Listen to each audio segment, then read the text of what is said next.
जो काम रूस और जापान जैसे सुपर पावर देश भी नहीं कर पाए, उसे भारत ने करके दिखा दिया है। दरअसल हाल ही में आई इस खबर ने तहलका मचा दिया है कि अमेरिका और चीन के बाद भारत दुनिया का तीसरा सबसे बड़ा ताकतवर देश बन चुका है। और रिपोर्ट में साफ साफ बताया जा रहा है कि जापान और रूस जैसे पावरफुल देश भारत से पीछे जा चुके हैं। और देखा जाए तो दुनिया भर में इस समय लगभग 195 देश हैं, और ऐसे में तीसरे स्थान पर भारत की पोजीशन आना वाकई में दुनिया के कई अफ्रीकी और यूरोपीय देशों के लिए चौंकाने वाली खबर है। और खासकर एशिया की बात की जाए तो चीन की नींद उड़ाने के लिए यह काफी है कि भारत मिलिट्री पावर के मामले में चीन की बराबरी करने के लिए उतर आया है। और चीन को इस बात की चिंता सताने लगी है कि भले ही वह क्षेत्रफल की दृष्टि में भारत से काफी बड़ा देश है, लेकिन इसके बावजूद भी भारत ने जिस तेजी के साथ अपने मिलिट्री पावर को इंप्रूव किया है, उससे चीन भारत के आगे बिल्कुल भी नहीं टिक सकता। हम इस वीडियो में इस खबर को विस्तार से समझने का प्रयास करेंगे, लेकिन भारत की शानदार जीत के लिए आगे बढ़ने से पहले इस वीडियो को एक लाइक करके चैनल को सब्सक्राइब जरूर कर लीजिए, क्योंकि यह आपके लिए 1 सेकंड का काम है, लेकिन इससे हमारी काफी बड़ी मदद होती है। दरअसल देखा जाए तो पिछले कुछ सालों से भारत अपनी मिलिट्री पावर के इंप्रूवमेंट पर काफी ज्यादा ध्यान दे रहा है, और ऐसा इसलिए क्योंकि चीन दिन पर दिन भारत के लिए मुसीबत बनता जा रहा है। क्योंकि पिछले दिनों हमने देखा कि चीन न सिर्फ मालदीव, बांग्लादेश और नेपाल जैसे देशों को अपने कंट्रोल में लेने की कोशिश कर रहा है, बल्कि इन देशों को भारत के खिलाफ भड़का रहा है, ताकि इन देशों के माध्यम से चीन भारत को घेर सके और भविष्य में भारत के चारों तरफ चीन का ही दबदबा रहे।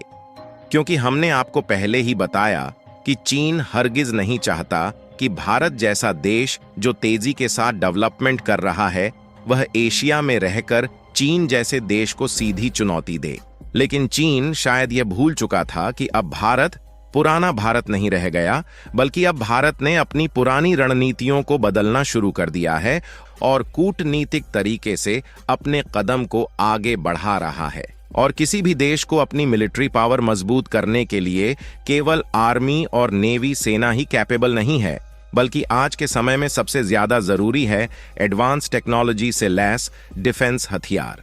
जिसमें powerful missiles, advanced fighter jet और लेटेस्ट वर्जन वाली एयर डिफेंस सिस्टम के साथ साथ लॉन्ग रेंज वाले टिकाऊ टैंक्स की भी जरूरत है।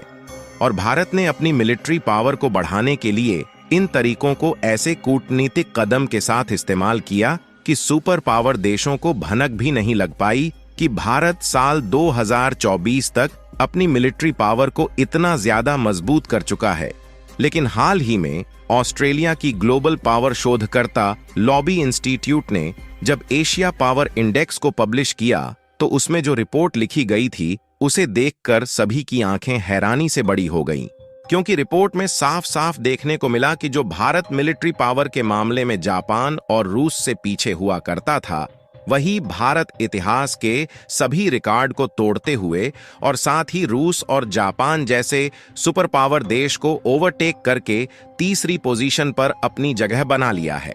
इसमें अमेरिका पहले नंबर पर और चीन दूसरे नंबर पर देखने को मिला, जबकि जापान की पोजीशन खिसक कर चौथे नंबर पर चली गई और रूस सुपर पावर होते हुए भी 6वें नंबर पर पहुंच गया।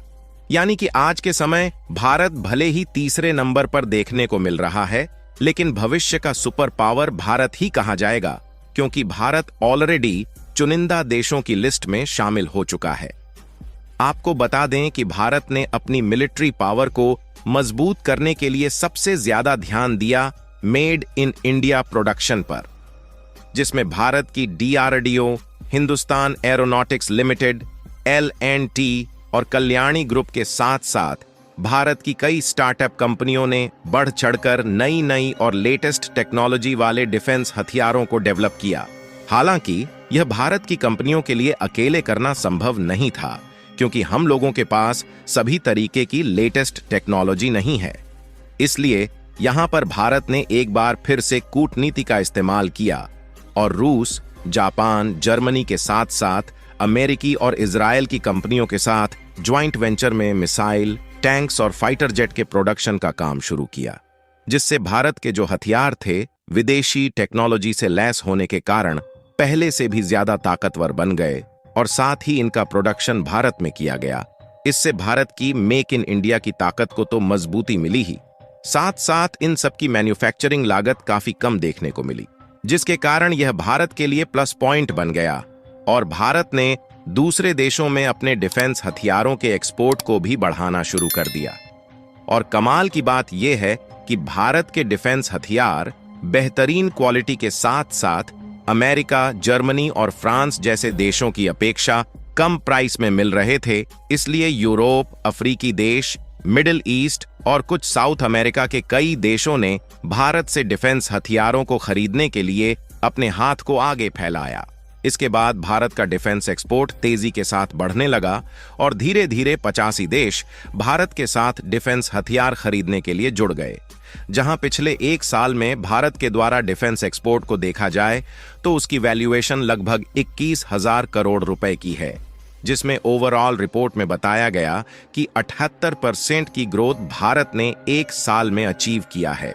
और मेन बात यहीं पर खड़ी होती है जो कि हमें समझने की जरूरत है। दरअसल जब भारत का एक्सपोर्ट तेजी से बढ़ने लगा तो डिफेंस हथियार महंगे होने के कारण भारत की कमाई काफी ज्यादा बढ़ गई, जिससे चीन, रूस और जापान जैसे देशों को लगने लगा कि भारत अपनी इकोनॉमी बढ़ाने के लालच में डिफेंस एक्सपोर्ट पर इतना ज्यादा ध्यान दे रहा है, तो जाहिर सी बात है कि भारत अपनी मिलिट्री पावर पर बिल्कुल भी ध्यान नहीं दे रहा है। हालांकि इन देशों का यह सोचना बिल्कुल ही गलत था,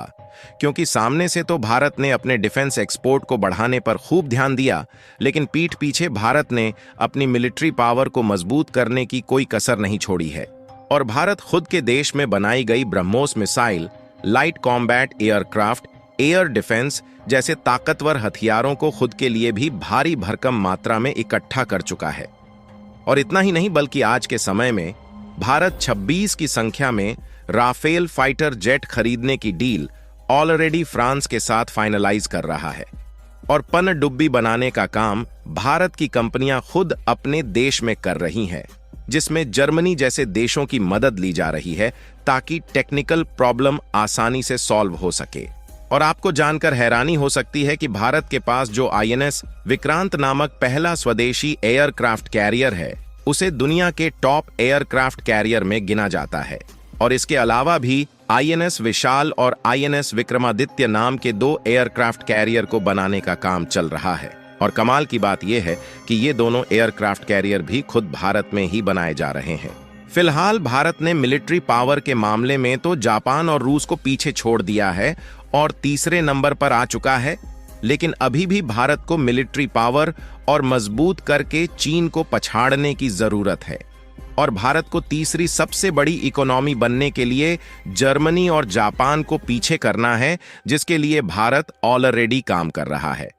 बाकी भारत तीसरा सबसे बड़ा पावरफुल देश बन चुका है। इसके लिए वीडियो को एक लाइक और शेयर करके कमेंट बॉक्स में भारत को बधाई जरूर दें। और हमने न सिर्फ आपको ये बताया कि भारत तीसरा पावरफुल देश बन चुका है, बल्कि हमने यह भी समझाने की कोशिश की कि आखिर यह सब भारत ने कैसे किया।